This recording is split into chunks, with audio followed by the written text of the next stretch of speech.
Every parent wants to see their child succeed in sport, to play well, improve, and enjoy the game.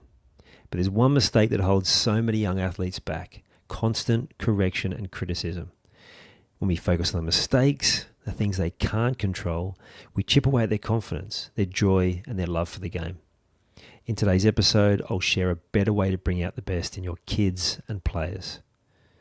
How to spot the bright moments instead of the flaws, what to focus on that actually drives improvement, and how to give validation, recognition, and certainty while building connection. Because high performance doesn't come from fear or frustration. It grows from encouragement, belief, and support. I'm Ian Hawkins, and this is Sport is Life. The purpose of sport, as I see it, is to see your vision become a reality. Find your voice, create strong connections, and learn to trust your body.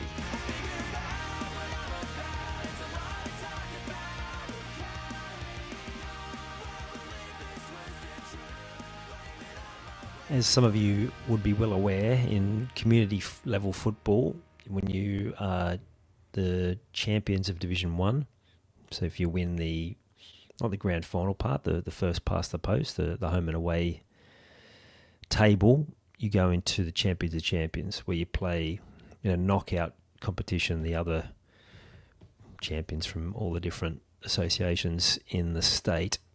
And I was at one of these games recently. I think it was the quarterfinals. One of my besties is the team he coaches. He's a young fella. They're playing. They won through the first couple of rounds.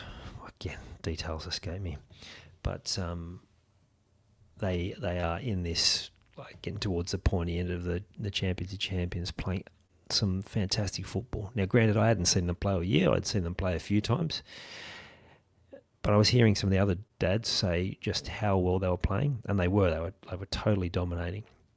But one of the things I noticed is that there was just a small group of parents who were still complaining, still so critical, and you could see these young men reacting to it. These guys are only 14, I think, and you can see the impact. It's actually one of my real bugbears at community level football.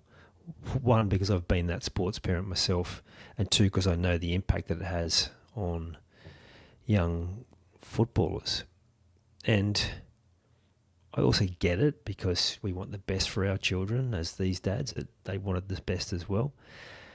That's why I'm so passionate about sharing this information, because you can still be hyper competitive, help your child to be their absolute best, but in a way that's not based on fear, that's not going to have other issues. And most importantly, it actually builds a really deep connection with you and your child, which ultimately, as parents, we want. We want them to be happy, healthy, and we want to have a great connection.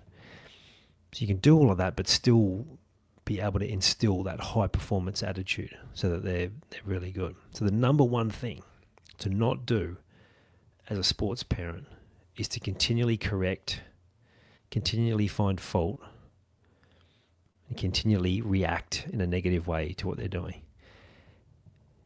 Because the best players in the world make mistakes. 2 months ago, if you look at the NRL, Reece Walsh, they were still saying he's rocks and diamonds. So in other words, he's doing some amazing things, but he's making all these mistakes.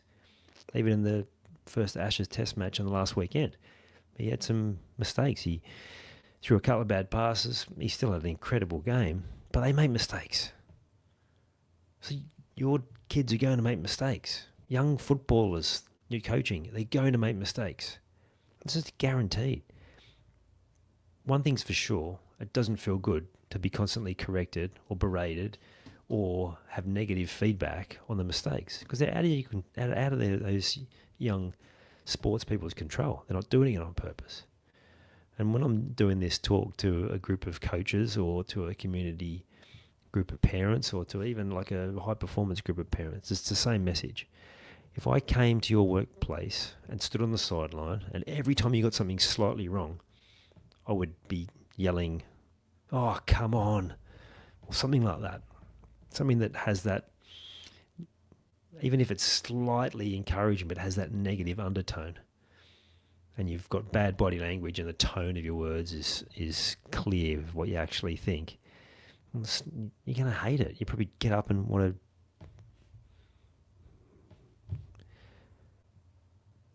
push me away, get me out of there, punch me in the face, whatever it is. Like, who does that? And yet you would have seen it countless times at weekend sport.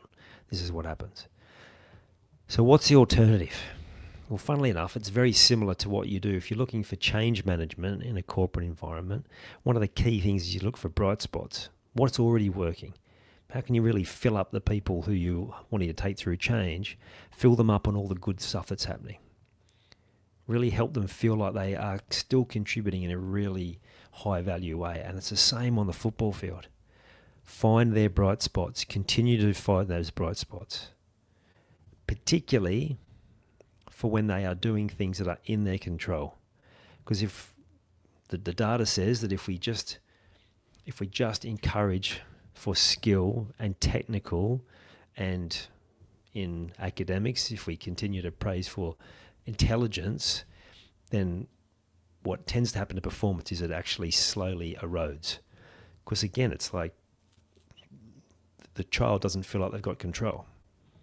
But if you're continually to praise, validate, give recognition, significance, certainty in how well they're doing, and also do it in a way that you're connected, it's a really encouraging way, you're smiling, you're into it, that's all that your child wants. And for every time I say this, there's always going to be someone going, yeah, but how do you build that hard edge? Well, that's actually the coach's job. And if your child wants that help and they are really driven and they're wanting to have help in that area, well, then you can do that again through the areas that they can control. And it's okay to give instructions, not at the game, not on the drive home, but at another time when the emotions have dissipated and everyone's calm, and if your child's looking for advice, it's like, well, here's how you get that hard edge. You work harder than anyone else. You've got to be physical. You've got to be, in some sports, it's aggression. For other sports, it's more assertive. Whatever it is for the sport, that's those conversations. Again, they can control those things. They can be more aggressive. They can put in more effort. They can work harder than their opposition. So they're the areas that we need to give them that feedback. They're the areas that they want that feedback. They want to know they're doing a good job. So we've got to stay away from this criticism and correcting. There's a great little piece that John O'Sullivan, the Changing the Game Project author, he did when he was out in Australia, and he got someone up to do this little activity, and he just got all of us to yell encouragement to them. Well, this person got really distracted, and we're just yelling encouragement. That wasn't even like negative stuff, because there was so much noise and there was so much going on. Now, throw in some negative connotation, body language, tone, and having a few different people doing that, maybe a few of the parents, well, that's really going to have an impact. Now, I won't get into maybe why parents do that, because again, it's not their fault. They're doing the best they can with what they've been dealt. Often it's a product of receiving the same sort of education when they were younger. Or sometimes the opposite. They didn't get any push at all. So they're like, man, I wish I'd had more, someone there to push me along, so they're trying to push. Well, you can still push, but in a way that works. And that's by sticking to what they can control. Interestingly, it's the same way when you're trying to push yourself. Where are you actually in control? What are the things you can control?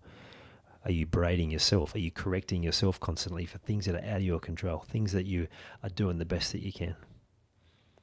But in areas where maybe you're not putting in, the areas you can control, are you taking responsibility instead of blaming? Are you doing the work? Are you putting in enough effort? Do you have your discipline right?